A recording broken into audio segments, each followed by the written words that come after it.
Magandang araw po sa inyo lahat. Ako po si Banat Bay. Alam mo yung mga kababayan, matindi ho itong balita natin na ito sa mga banateros ha. Kasi po ano ito? Nangingialam na ba Amerika sa atin? Naku, hindi maganda ito.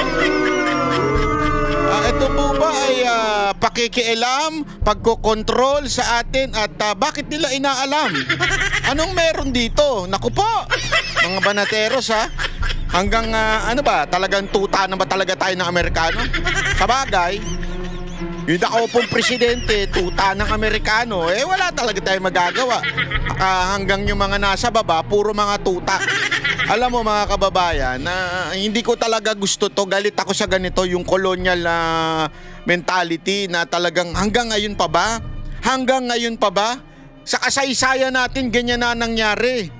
Diyan nagalit si General Luna pinakikialaman tayo ng Amerika sa lahat ng mga bagay. At tayo para tayong asong ulul na isang sit. Uupo. Di ba? Play dead. Hihiga. Di ba? Sana kung totoo Hindi ganun para tayong para tayong aso na ewan ko, hindi ako natutuwa, naiinis ako, nabibuisit ako. Baka sabihin na naman yan, pro-China ka, ulul. Kahit China, hindi ako papayag na tayo ay tuta at hindi naman nila ugaling manuta Ang China, alam mo, may napanood nga ako isang Amerikano na nagsabi na parang bagang tanong, kailan nakipagdigmaan ng Amerika, kailan nanakop ang China, kailan nanakop? Sabi nung isang Amerikano. Ang sagot ng interviewer, wala. Totoo naman. Kahit titingnan natin sa kasaysayan, hindi nga sila nangialam di ba? Kung maaalala ninyo, sino ba mga sumakop sa atin? Espanyol, di ba? Mga Amerikano, mga Hapon. Ano ginawa ng China? Bili kayo, pancit canton, supaw. Di ba ganun lang punta dito, nagbenta ng kung ano-ano. At alam mo mga kababayan, hindi ako nagbibiro, panoorin nyo yung mga documentary na mga kasaysayan. Ako tuwan-tuwa ako sa mga documentary, yung mga history ng mga iba't ibang bansa. Ang China laging ganun. Dadaong, magbebenta, anak ng wewe. Kaya na lang din Kaya tinatawag talaga sila, lagi po nilang ugali yung magbenta na magbenta. Yung mga lakal, wala doon sa mga kasaysayan kasi makikita mo yan pagsakop ng mga European countries, UK, sa iba't ibang bansa. Makikita mo yan sa kanilang mga kasaysayan. Kasi ang mga puti, kay Amerikano, European, at saka itong mga taga-UK, may ugali na sila ang bossing na sila ang hari. Kaya nga sinakop nila mga Asia, di ba? Unahan sila sa Asia. Halimbawa, yung Hong Kong, di ba? Dating sa UK yan. Yung iba pang mga ibang bansa. Ganun lagi sa Europe naman ng Madagascar, yon.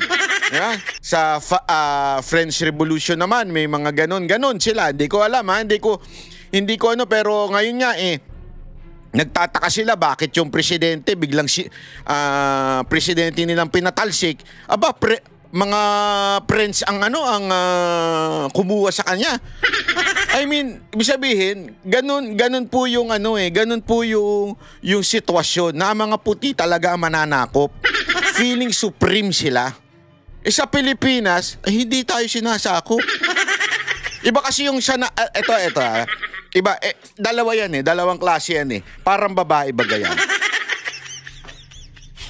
Hindi totoo, para sa kaalaman yung dalawa yan Dalawang klase ng babae. Hindi, I mean, babaeng kaladkarin. Meron dyan yung pokpok, meron dyan yung pakengkeng. Yung maharot lang talaga. Yung pokpok, nagpapabayad. Di ba? Sabi nga ng mga pokpok buti nga kami, may bayad. Buti nga kami, may value pa. Yung mga Gen Z ngayon, kaladkari na, wala nang bayad. Ito ang okay ko, ito ang ko. Di ba? Kaya nga yung iba naman, proud pa sila. Ito lengguwahe ito ng mga kabataan ngayon. Kayo, hindi nyo kasi alam yan. Alam natin yan Hindi, mga lingwahe ng kabataan yan. Yung proud pa nga sila pag pokpok sila o nagpapawok sila. Kasi bagamat ang sasabihin pa nga nila, at least kami may bayad. Eh yung mga ibang babae dyan, pakengkeng na lang.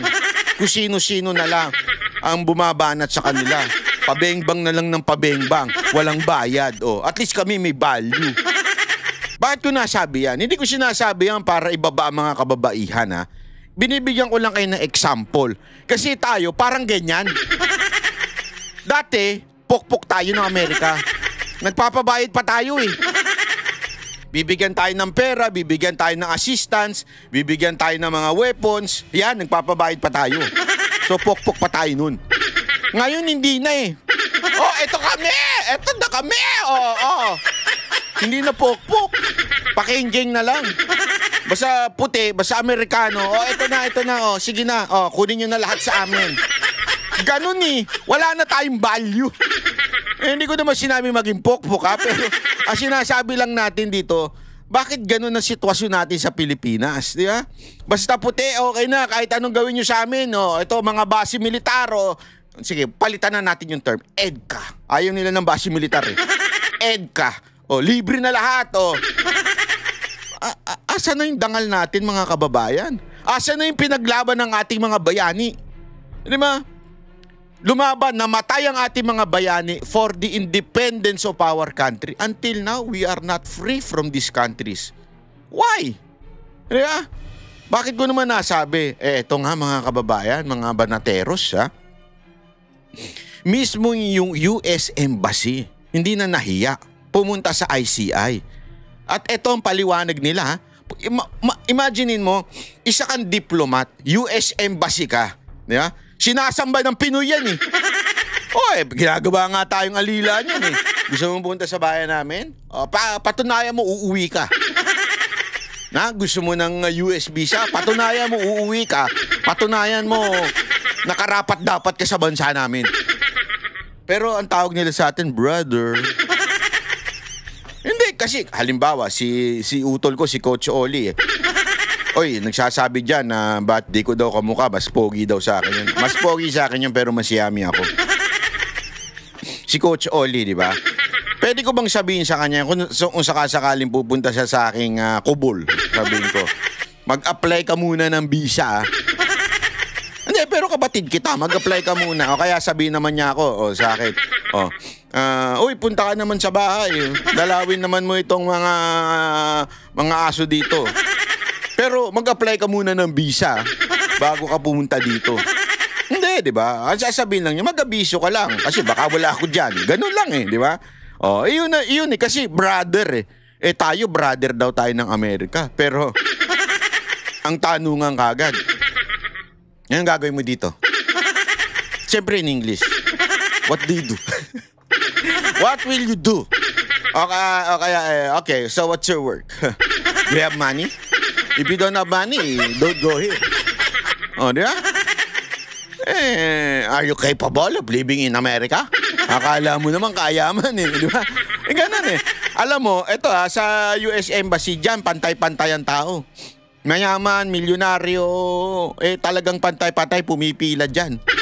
Ganun tayo ewan ko ba kung matatawag ba nating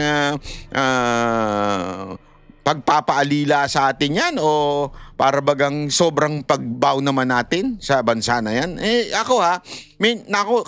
Kasi mga kababayan, ako, aminado naman ako. Nag-apply ako na US visa Amerika, baka naman tanggalin ninyo, ha?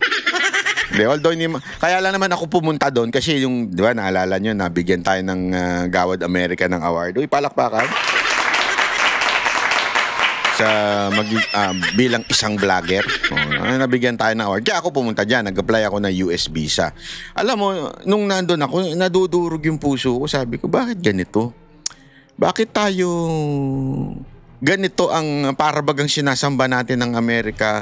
Tapos tayo parang kailangan maglumuhod para makakuha at makapunta lang sa bayan nila. Tapos makikita ko ito. Kaya sumama ang loob ko nung napanood ko itong balita na to. Sabi ko, bakit? Di ba po, supposedly the foreigners or the other foreign countries should not meddle with our politics. Yan ang dapat eh. But why are they going there? Because they're just asking for something? O they are inquiring about something? Bakit? Ako ba, pag pumunta ako dyan, ganyan na salubong nyo? Ako, Pilipino, ganyan ba sasalubong sa akin? At papayagan nyo ba akong mag-inquire sa inyo bilang mamamayang Pilipino? Hindi. Diba? Bakit sila ganyan? Dahil lang ang tanong ko. Kami bang mamamayang Pilipino kung sakasakaling umingi kami na, wow, pwede ba kami pumunta dyan para magtanong sa inyo? Bibigyan nyo ba kami ng pass para makausap kayo? Hindi. Pipila kami parang mga tanga. Hindi nga pipili, baka denied ka agad eh. Di ba? Pero bakit sila para bagang, hindi, importante kayo. Meron tayong dito, red carpet. O, panoorin nyo to.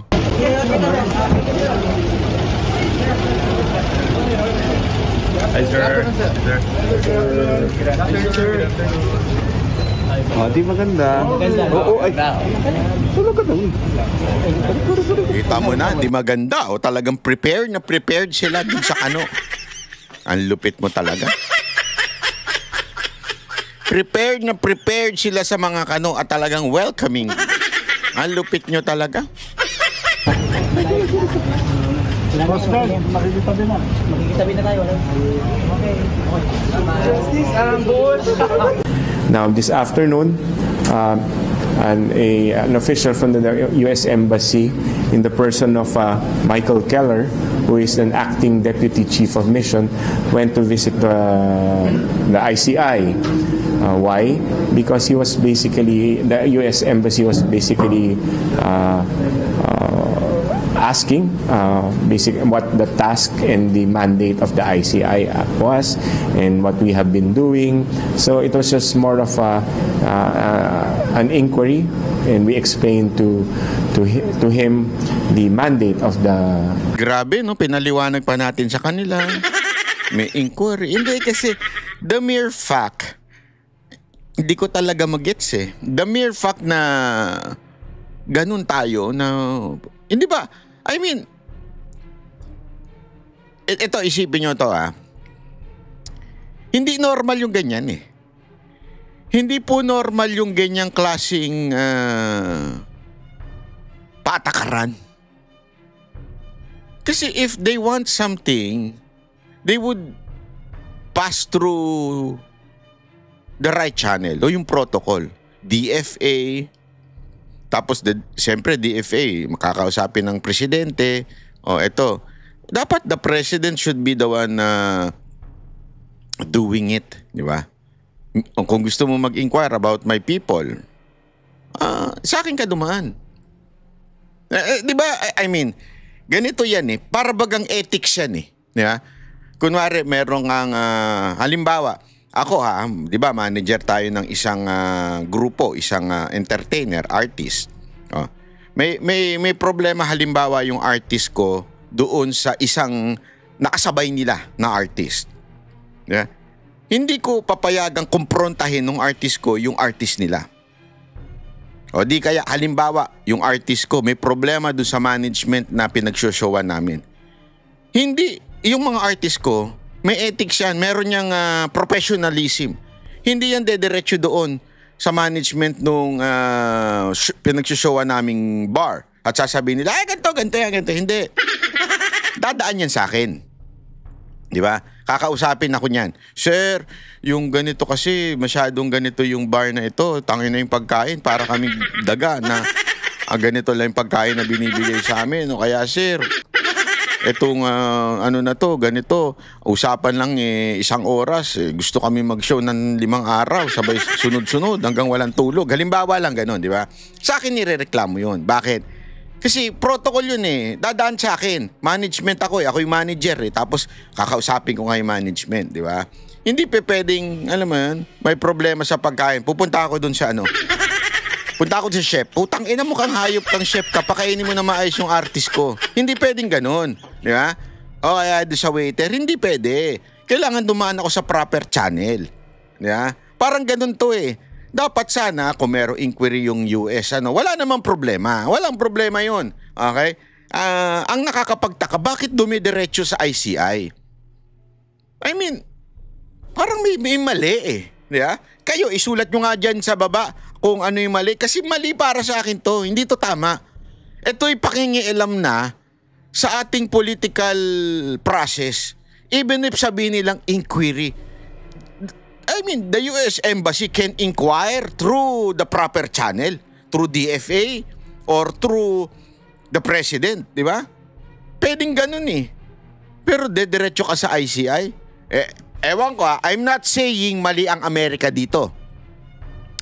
The possible thing na nang-happen ay humingi sila ng sa DFA at itong DFA kinausap naman yung presidente at yung presidente natin, sabi nga ni VP Sara Duterte, medyo walang ginagawa, tamad. Sabi, sige, pakunta yung bahala kayo dyan, puntahan mo na. Busy akong kakaano dito. Di ba? Pwedeng ganun eh. Ang nangyari, hindi kasalanan ng Amerika. Ito'y kasalanan natin. Bakit natin hinahayaan ng ganito?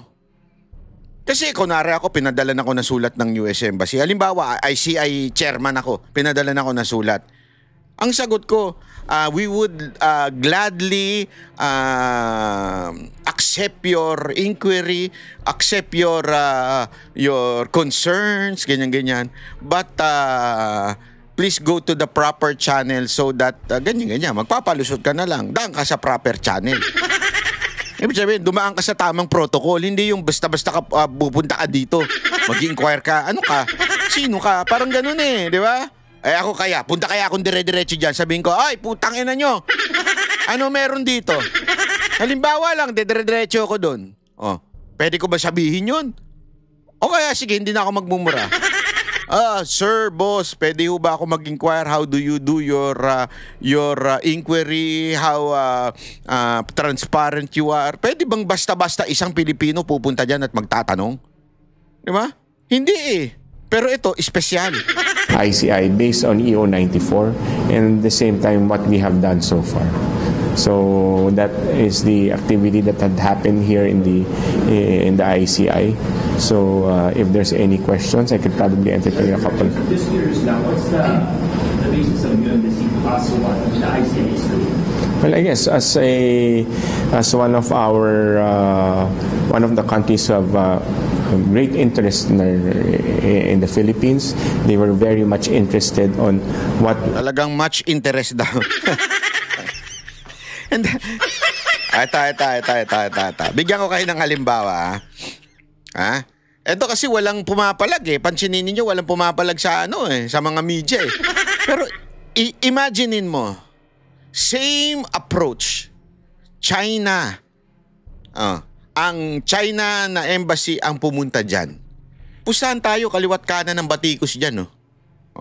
Kaliwat kanan ng babatikos dyan. Tangina, nakikialaman China, pinanghihimasok ang China, pumapasok ang China. Pero pag US, okay lang. That's ako, again, both. Whether US, China, Timbuktu, kahit kaninong embassy pagaling yan, hindi dapat sila pumupunta at nag-i-inquire about this internal issue. Internal ho ito, ha? Hindi ho ito tungkol sa EDCA, hindi ho ito tungkol sa kung ano man. This is an internal issue of our government. Why would you ask questions? You understand what I mean? Internal issue na, parang ganito yung mga kababayan eh. Yung pamilya nyo may problema. Nagpapatayan kayong magkapatid, di ba? Nag-aaway-away kayo sa yaman o sa mana. Tapos yung kapitbahay mo, biglang magsasabi, andali kausapin ko ngayon tatay ninyo. Ano bang nangyayari dito? Sino ba kasi ang nagsabing ganire? Anong bakit? Anong sinasabi? Mag-i-inquire lang ako. Di ba ako, ikaw yung tatay? Tangina mo, sino ka? Bakit ka makikialam sa problema namin? Yun nga lang, issue nga yan yung mga tita-tita, yung mga tito-tito. Di ba, yung mga tito mo nangingialam, mga tita mong nangingialam sa problema nyo sa bahay. Di ba, ang daming ganyan sitwasyon sa Pilipinas? Yung pakikialaman kayo? Ba't kayo papayag na pakialaman yung pamilya nyo? Pamilya nyo yan eh.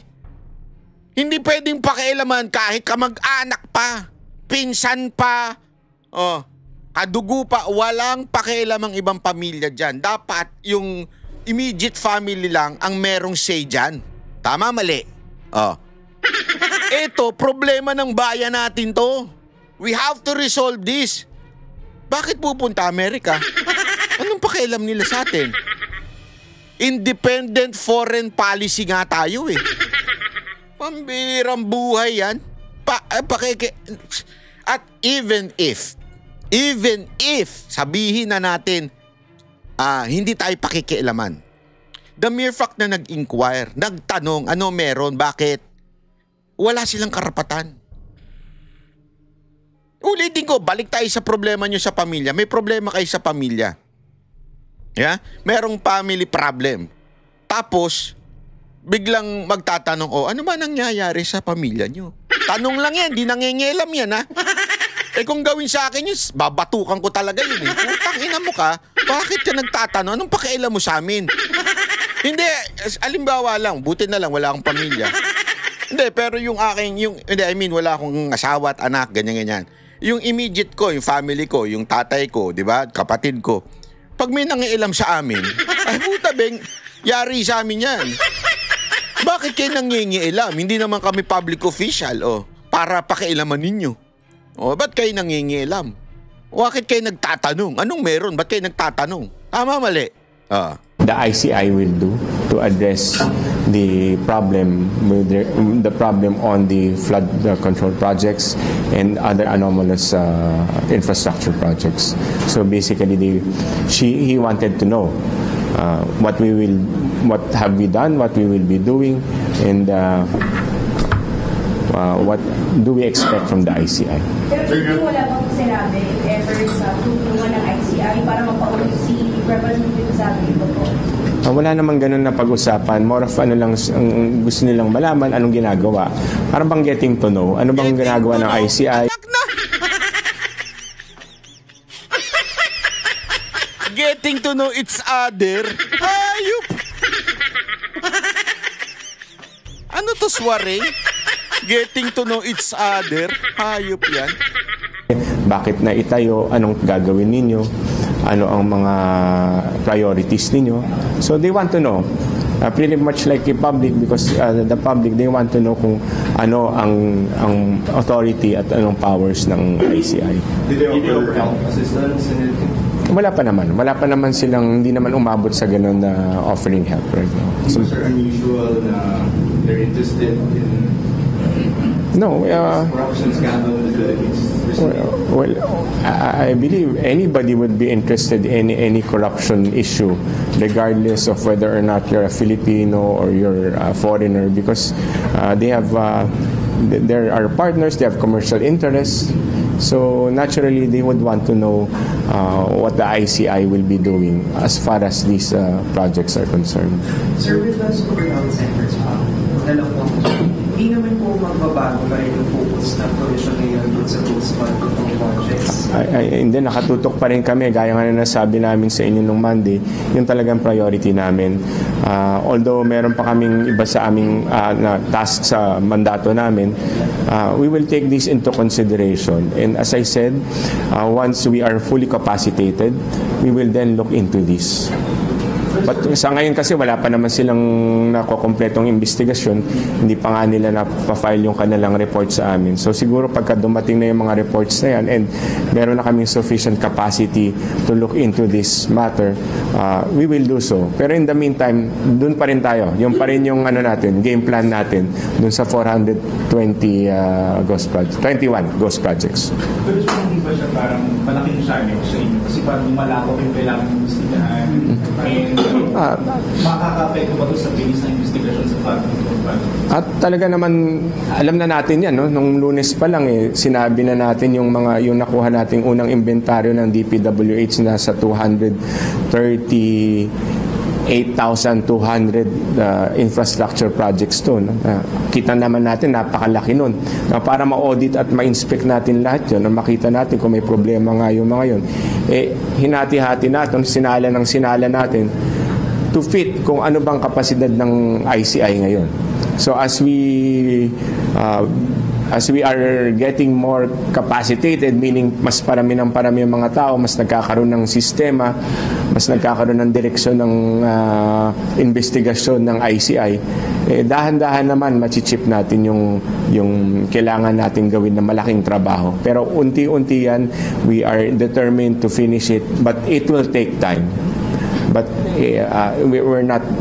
it's a daunting task, mahirap nga yan, pero kailangan natin gawin. Kailangan natin gawin dahil kami ang boses ng masa, hindi natatakot. Katotohanan lang, di kami nalulunod. Walang bahid ng sismis, lahat ay totoo. Kahit sino ka pa, pag mali ka babanatan ka. Walang pinipili kulay, wala kaming kinikilingan. Basta para sa bayan, kami lalaban. Pagdama palakpakan, pag mali banatan. Di matitinag, di matatakot, para sa bayan tuloy ang sigaw. Sa harap ng kamera, walang halong takot. Mga baluktot, lahat kayo'y tutumba. Ang hustisya at totoo, yun lang ang mahalaga. Kahit sinong harang, di kami matitinag. Walang pinipiling kulay, wala kaming kinikilingan. Basta para sa bayan, kami lalaban. Pagtama palakpakan, pag mali banatan. Di matitinag, di matatakot, para sa bayan tuloy ang sigaw. Kung nasa tama ka, ikaw ay aming kasama. Pero pag mali ka, handa ka na bang mabasag? Banateros kami, walang inuunan. Dahil bayan muna, bago ang sarili.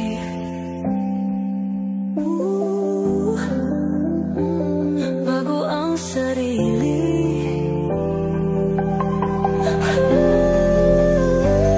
Pagtama palakpakan, pag mali banatan. Banateros ang sigaw, katotohanan ang laban.